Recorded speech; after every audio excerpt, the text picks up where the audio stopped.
Cha usiku mwanangu, mama yako nimepata mpenzi, na kwa jinsi tunavyopendana, najiona kabisa nikirudi enzi za ujana wangu. Mpenzi? Mbona unataka kunidhalilisha mama? Mwanangu, najua unasema hivyo kwa sababu unaona nimezeeka, lakini naomba utambue kuwa na mimi nina haki ya kuwa na mtu atakayeniliwaza.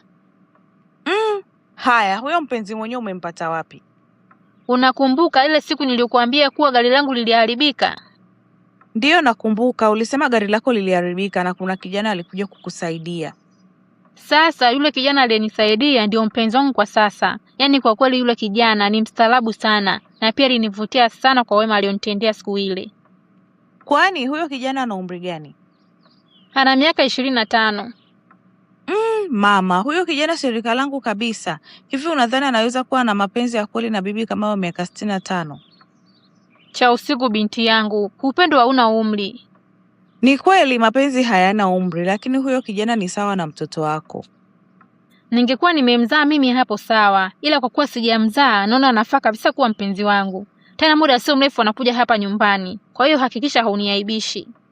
Sawa, yeye aje tu, ila naomba utambue kuwa sijafurahishwa na hili jambo. Najua kwa sasa ni ngumu kunielewa, ila kuna siku utanielewa tu.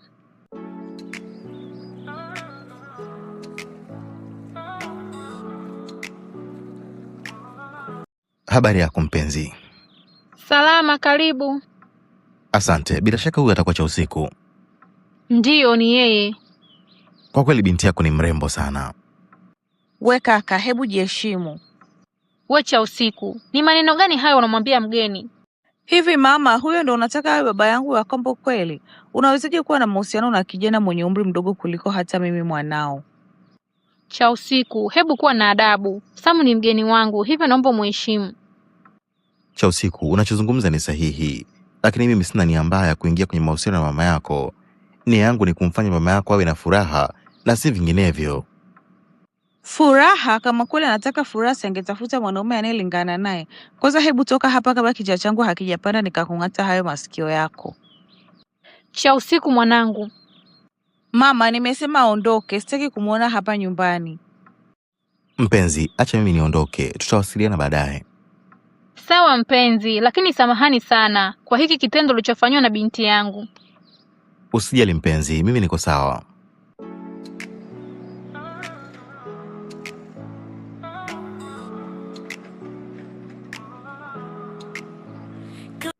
Cha usiku, mbona leo umekuja kwangu? Kuna tatizo gani? Sam, nimekuja kukuomba msamaha kwa nilichokufanyia jana. Kuwa na amani Cha usiku, mimi nilishakusamehe. Unajua Sam, ulivyoondoka jana nilikaa nikakutafakari sana kwa nini nilikufanyia vile. Ndio maana leo nikaamua nije kukuomba msamaha. Usijali Cha usiku, mimi wala sikukasirika. Sawa, nashukuru. Halafu pia, hivi ni kwa nini umeamua kuwa na mama yangu wakati vijana wadogo wa rika lako kama mimi tupo na isitoshe tunaendana sana? Ni mapenzi tu yamefanya nimchague mama yako. Kama unavyojua, moyo huwa hauchagui pa kupenda. Hivyo mimi moyo wangu umempenda sana mama yako. Hebu acha siasa bwana. Mimi mwenzio nimekupenda, sasa unanisaidiaje?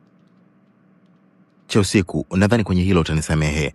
Kwa kweli sitaweza kumwacha mama yako na kuwa na mahusiano na wewe. Usinifanyie hivyo bwana. Mimi nakupenda kweli Sam, yule ni mama yangu ndio, lakini ameshazeeka. Huoni kwamba unakosa raha za dunia kutembea na mzee kama yule wakati hawezi akakupa raha ambazo anaweza kukupa mimi? Kwa hiyo unataka nifanye nini? Wewe nikubalie mimi bwana. Halafu ngoja nikupe siri. Mama yangu ana pesa nyingi sana, lakini ni bonge la bahili. Ila ukiwa na mimi tukishirikiana tutamwibia pesa zote halafu tuhame nchi. Ana pesa kiasi gani? Kwa kweli ana pesa nyingi sana. Wewe fikiria tu, anamiliki majengo 8 ya kupangisha ofisi hapa mjini, na pia anamiliki kampuni 5 za biashara tofauti tofauti. Kwa hiyo akaunti yake ya benki imenona kwa kweli, na mimi pekee ndio mtu ninayejua password ya akaunti yake. Hapo sasa nimekuelewa. Kumbe wewe una akili kiasi hiki. Ndiyo, nina akili na ninajua kabisa yule mama ameshazeeka na huwezi ukafaidi maisha na yeye. Hivyo ni heri uwe na mimi kijana mwenzio. Umefanya kitu cha msingi sana Cha usiku. Kwa kweli mimi niko tayari kuwa na wewe. Unasema kweli Sam? Ni kweli Cha usiku, mimi nataka kuwa na wewe. Lakini wewe si ulisema unampenda mama yangu kwa dhati? Ni kweli nilisema nampenda mama yako, lakini sikuwa na maanisha. Unajua muda mwingine shida tu ndo zinatuingiza kwenye mahusiano na wazee. Yaani jana ulivyosema unampenda niliamini kabisa, kumbe ulikuwa unamchora. Naanzaje kumpenda mzee kama yule? Unadhani angekuwa hana pesa mimi ningempenda? Sam, ni wewe unazungumza yote haya? Hapana, sio mimi. Mama, mimi si nilikwambia kuwa huyu mwanaume hakupendi, ila wewe ukadhani mimi nakuonea wivu na mahusiano yako. Kwa hiyo mlikuwa mnanijaribu? Ndiyo hivyo baba, na mitego imekunasa. Tafadhali mpenzi, naomba unisamehe. Mimi nimeongea hayo yote ili nijue lengo la Chausiku. Mimi sio mjinga kiasi hiko Sam, na kushauri uende tu ukatafute ajira, maana mimi sio chanzo cha mapato.